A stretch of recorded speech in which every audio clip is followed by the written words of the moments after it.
Hello everyone, I am Madhuri Lunde and today's topic is Introduction to SQL. So before starting our SQL, we see some basic terms in database system. So we know that database system is made up with database and DBMS. So database is nothing but what? It is an organized collection of data so that it can be easily accessed, managed and updated. Means database is nothing but what? It is a logically related data, because we people have lot of data with us, but we collect only that data which is related to that system. Okay, so that is known as the database. And to handle this database, we need some software that is known as the database management system. It is a software which is used for storage, access and manipulation of that data. Okay. So, but whenever any user want to access some data or want to store some data through that DBMS, so that particular user must have some interface to connect with that DBMS, okay, database management system. Like whenever we people communicate with each other, we require some language, either it is English or whatever. So same thing, whenever user wants to communicate with any database management system, at that time he requires some interface that is known as the SQL. Okay, so that is known as the structured query language. SQL means what? Structured query language. So next thing is that structured query language, it is actually it is a domain specific language. Domain specific means it works on only relational database management system. That means what? SQL is only used for the data which is organized in two-dimensional tables, that is known as the relation. Okay, so whenever you want, whenever any user performs SQL, the data must be in relation format or in tabular format. Okay, so relational database in which the data is stored into the tabular form. Okay, and this SQL is used to store, to manipulate or to access the data. And this SQL is invented in 1970 by Dr. E.F. Code. Okay, and whenever it is invented, initially it is known as structured English query language or simple English query language. That's why it is also known as a SQL. So next thing is that whenever you consider SQL commands, at that time you have to know some contents of that SQL. So first one is that data types. So as like other programming languages, SQL also have some data types. So whenever you want to store any data regarding the number system, so at that time these many data types are there, like big int, big int, decimal, float, like that. Okay, int means just whole number.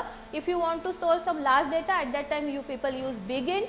So same thing, whenever you want to use some fractional numbers, at that time you have to use float or decimal. And whenever you want to store any data in textual format, at that time it is known as a character or string. So you can use char, varchar and text. There is basic difference in char and varchar, that is char is a static and varchar is a means of whenever you want, it is not a fixed size. Okay, you can use that data, especially it is used for the recent data types. Okay, varchar, varying character it is known as.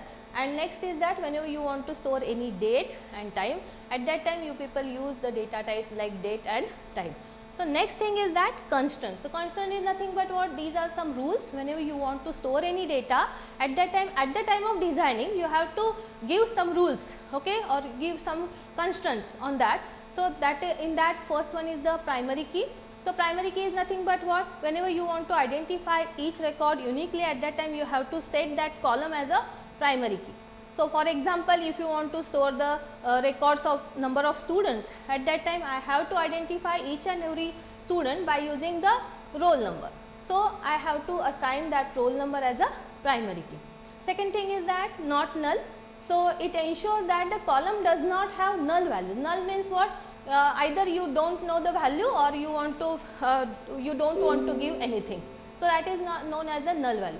So consider that whenever you fill any form or anything, at that time some mandatory fields are there, you have to fill something. So at that time this not null constraint is used. Okay. Next one is the default. It provides the default value for the column when value is not specified. So if you people don't give any specific value, at that time the default value is automatically assigned to that column. So that is known as the default.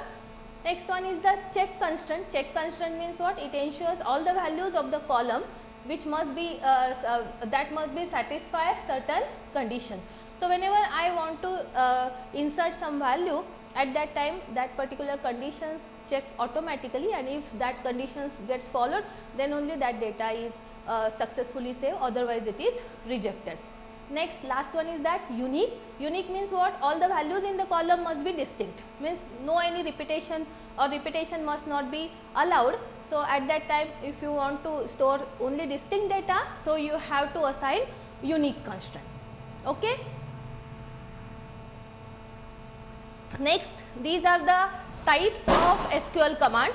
So there are different categories of SQL command. We have a lot of commands, but we have to categorize into some different parts. So first one is the DDL. DDL is known as the data definition language. So these commands are related to schema or structure of the database. Schema means what? This is the outline. Okay. So if I want to create store any value, I say that whatever the data is there in SQL, it is stored in two-dimensional tables.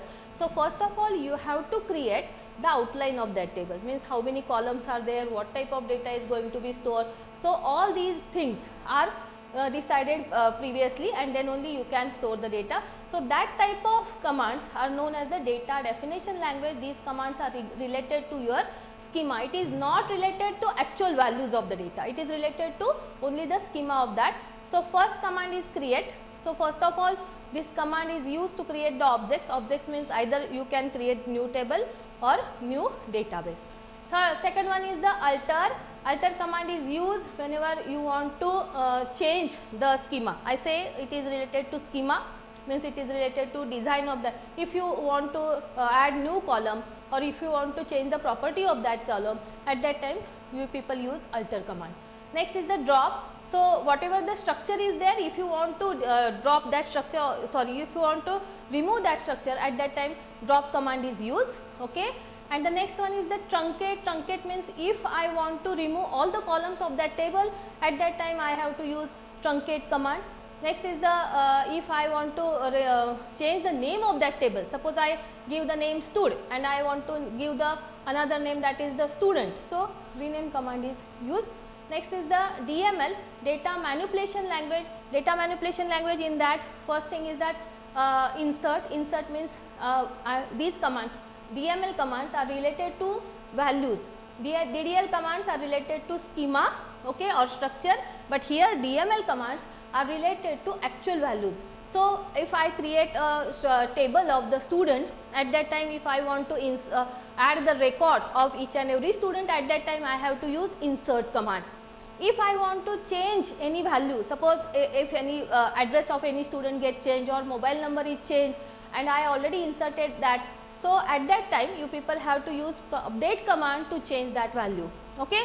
And suppose if that particular record you want to remove, at that time here we people use delete command. And this select command, actually it is also known as a DQL command. So data query language means as per my requirement I can access the data, I can retrieve the data, and for that I have to use select command. Next one is the DCL. DCL, these commands are the data control language, means either you give some privileges, access of privilege to the particular user, or you can remove already given access commands. Okay. So grant means what? These are the privileges. These commands are nothing but privileges. Okay. It is also known as privilege, called create, select, insert, update. So all these privileges, if you want to give the access of these commands to any user, at that time grant command is used. And if I want to remove already given privileges, so at that time I have to use the revoke command. Okay. And the last category is the transaction control language. So transaction control language is nothing but what? We people, whatever the operations we done on any database, it is generally known as a transaction. Suppose we do the withdrawal amount or deposit any amount, or suppose as whenever you think library, at that time whenever you want to issue the book or return the book, all these things are generally known as a transaction. Means whatever the operations you done onto the database, these are the transactions, and these transactions are whenever these transactions are completed successfully, so whatever the change is there, it is saved into that database. It is done by using this commit command, and if that particular transaction get failed, at that time whatever the changes done, you have to remove it. So that for that you people use rollback command. And last one is the save point, means after some time duration you have to check your database and save points are added. So if there is any problem for the database, at that time there is no need to check the database from the system log from the starting point, you have to check it from the last checkpoint. So this is the categorization of all these SQL commands. Okay. So I hope you get the basic idea of this SQL command.